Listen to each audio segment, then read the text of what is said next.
Assalamualaikum warahmatullahi wabarakatuh. Bismillahirrahmanirrahim.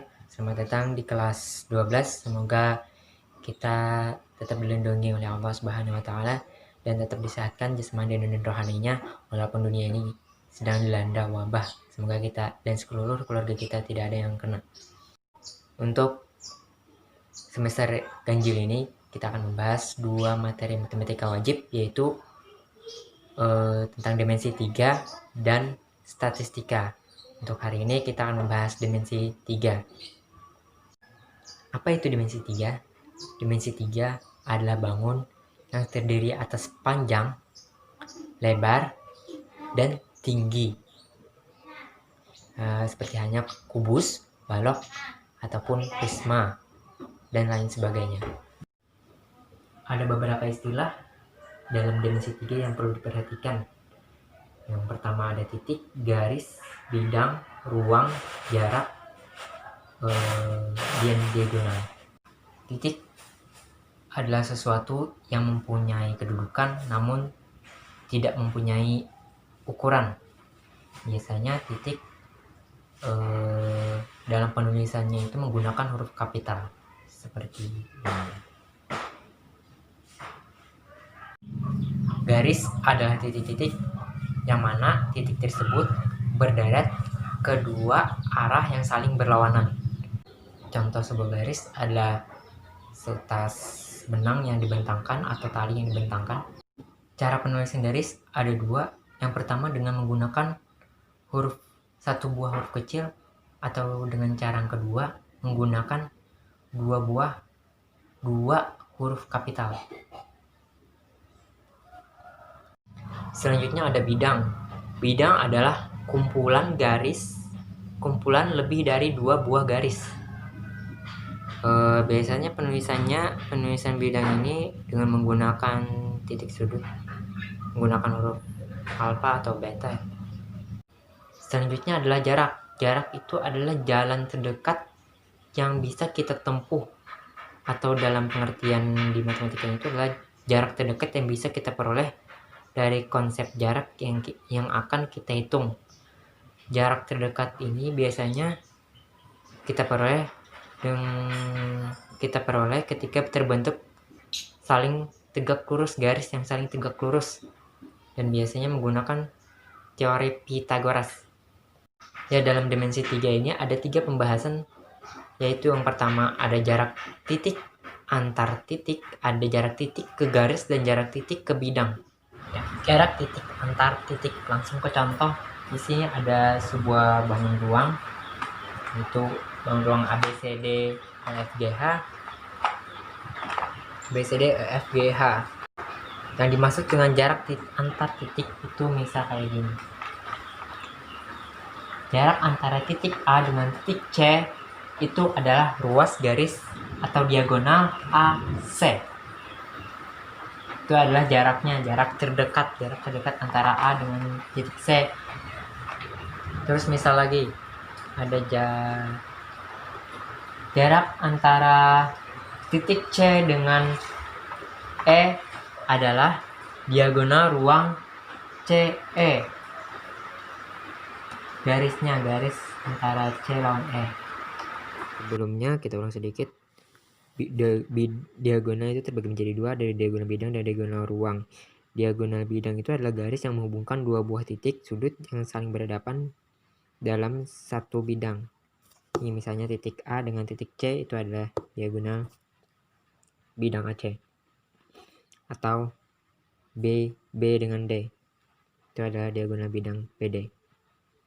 Ini adalah diagonal ruang. Diagonal ruang itu adalah garis yang menghubungkan dua buah titik sudut yang saling berhadapan. Di sini sengaja saya bedakan. Di sini ada bidang yang berwarna batik, dua buah bidang yang berhadapan, berwarna batik, terus berwarna putih dan transparan, sama-sama transparan. Pengertian diagonal ruang adalah garis yang menghubungkan dua buah titik sudut yang berhadapan, Di sini kita ambil titik yang ada di bidang batik, berarti dua buah titik itu berada sama-sama di bidang batik yang saling berhadapan. Pertama, tapi tak sebidang, makanya dibedakan. Dua buah titik yang berhadapan, berarti antara bidang batik ini dan bidang batik ini, dan tidak sebidang. Cari yang tidak sebidang, artinya bersilangan lah. Jadi diagonal ruang itu misalnya kayak gini. Titik bidang di sebelah titiknya di bawah, bidang di sebelah sini titiknya di atas. Nah, jadi diagonal ruangnya adalah kayak gini. Ya. Contoh jarak titik antar titik lagi dalam kubus ABCDEFGH ini, misalkan manakah yang merupakan jarak antara titik F dengan H. Jarak antara titik F dengan H adalah ruas garis FH atau diagonal bidang FH. Contoh selanjutnya, kita langsung ke contoh soal. Dalam masalah jarak antar titik ini atau jarak titik ke titik ini, misalkan dari kubus ini lagi, kubus ABCDEFGH. Misalkan ini adalah sebuah kamar yang berukuran 4 meter kali 4 meter kali 4 meter. Jadi lebarnya 4 meter, panjangnya juga 4 meter, tingginya juga 4 meter. Sebuah kamar, alasnya berarti adalah bidang ABCD dan atapnya atau plafonnya itu adalah bidang UFGH. Kamar ini akan ditaruh sebuah lampu yang berada tepat di tengah-tengah plafon. Jadi berarti di sini atau di titik tengah-tengah ini akan ditaruh lampu. Yang ditanyakan, berapakah jarak antara titik lampu tersebut dengan salah satu sudut lantainya. Artinya berapakah jarak antara titik lampu ini dengan sudut lantai. Sudut lantai kan bidang A, B, C, D.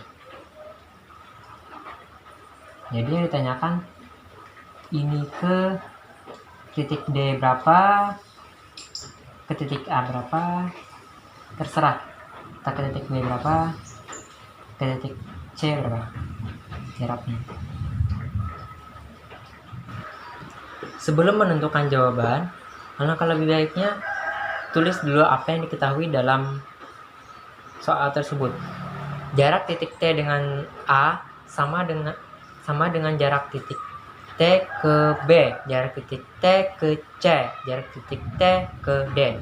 T tadi dimisalkan adalah letak lampunya tersebut. Sebelum itu, kita harus mengetahui panjang diagonal bidang dari G atau HF. Panjang diagonal ini, panjang diagonal G atau HF, kita harus mengetahui. Terus, karena tepat berada di titik tengah, maka panjang diagonal EG atau panjang diagonal HF itu adalah setengah dari panjang ET atau GT. Ini tadi anggap titik T. Jadi titiknya itu berada di setengah dari diagonal bidang EG atau HF. Setelah itu dapat diketahui bahwa panjang dari ET dan panjang dari A tadi sudah diketahui bahwa 4 cm. Baru kita cari panjang dari TA. Juga menggunakan teori Pythagoras. Tadi menggunakan teori Pythagoras, terus yang kedua ini juga menggunakan teori Pythagoras. Ingat-ingat lagi teori Pythagoras, dimana untuk mencari sisi miring, di sisi tegak dan tegak, itu adalah penjumlahan dari kuadrat dari sisi tegak-tegaknya terus diakarkan. Untuk mencari panjang diagonal EG tadi sudah diketahui bahwa panjang rusuknya adalah 4 cm, berarti H sama dengan 4 cm, HG sama dengan 4 cm, atau 4 meter maksudnya, tidak ada kamar cm. Menggunakan teori Pythagoras didapat bahwa EG sama dengan akar dari H kuadrat ditambah dengan HG kuadrat. Masukkan angkanya, akar dari 4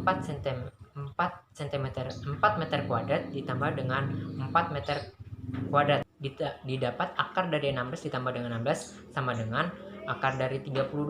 Dipecahkan lagi menjadi akar 16 dikali akar 2 sama dengan 4 akar 2 meter. Dikarenakan titik T berada di setengah dari diagonal EG, maka diagonal kita didapat dengan nilainya adalah 4 akar 2, berarti titik T ke E sama dengan setengah dari diagonal EG, didapat 2 akar 2. Setelah itu, untuk mencari jarak titik T ke A juga digunakan teori Pythagoras. Tadi sudah diketahui bahwa titik T adalah 2 akar 2 dan titik A sama dengan 4. Jadi didapat adalah AT sama dengan akar dari AE kuadrat ditambah dengan ET kuadrat sama dengan akar dari 4 kuadrat ditambah dengan 2 akar 2 kuadrat, didapat akar dari 24. Akar dari 24 itu adalah akar 4 dikali dengan akar 6, sehingga didapat 2 akar 6. Langsung ke pembahasan berikutnya, yaitu jarak antara titik dengan garis. Jarak antara titik dengan garis. Langsung ke contoh. Ini misalkan lagi jarak antara titik E dengan garis AB itu adalah ruas garis AE. Kenapa? Kita cari jarak yang terdekat. Jarak itu jarak terdekat. Nih. Dan tegak lurus terhadap garis tersebut. Ini adalah sebuah titik J. Sini titik K.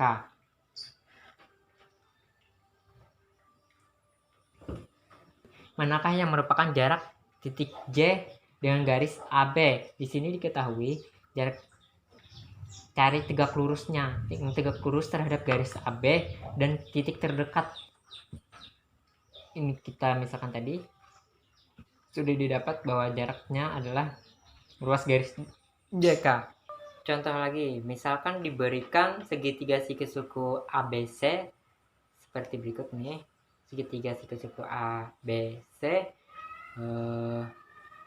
misalkan AB, panjang garis AB itu adalah C kecil, panjang garis BC A kecil, dan panjang garis AC adalah B kecil, dan CD adalah D kecil. Maka garis CD merupakan garis tinggi, CD adalah garis tinggi. Bagaimana menentukan D apabila A, B, C, D kecil, ABC kecil tadi diketahui? Bagaimana cara menentukan ini? Garis tinggi ini, garis D, apabila garis AC diketahui, BC diketahui, CA diketahui. Dari gambar ini kita ketahui bahwa ini adalah sebuah segitiga sikisiku. Rumus dari sebuah segitiga adalah setengah kali alas kali tinggi.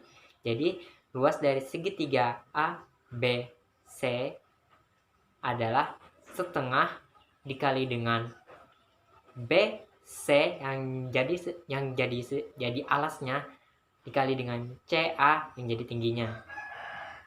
Terus kita balik. Nah, dari gambar ini juga diketahui bahwa ini adalah sebuah segitiga. Rumus dari segitiga tadi adalah setengah kali alas kali tinggi. Tapi sini alasnya berubah jadi panjang garis AB. Jadi luas segitiga sama dengan luas segitiga 2. Tadi anggap luas segitiga 1, ini adalah segitiga kedua. Luas segitiga kedua setengah kali AB dikali dengan tingginya adalah yang tegak lurus tadi adalah CD. Jadi setengah kali AB kali CD. Yang mana diketahui tadi AB adalah B kecil, CD tadi adalah D. Sehingga didapat luas segitiga pertama sama dengan luas segitiga kedua. Karena gambarnya sama nggak diubah, namun rumus atau angka atau huruf yang di dalamnya yang berbeda. Sehingga didapat setengah A kecil kali B kecil sama dengan setengah kali C kecil kali D kecil. Setengahnya sama-sama dicoret, sama-sama setengah kan sudah habis. Terus AB sama dengan CD. Kita balik, CD sama dengan AB. Kedua ruas sama-sama kita kali dengan 1/C untuk menghilangkan C, karena yang ditanyakan tadi adalah D. Sehingga didapat D sama dengan AB per C. Inilah rumus untuk mencari D tadi, D kecil tadi. Selanjutnya latihan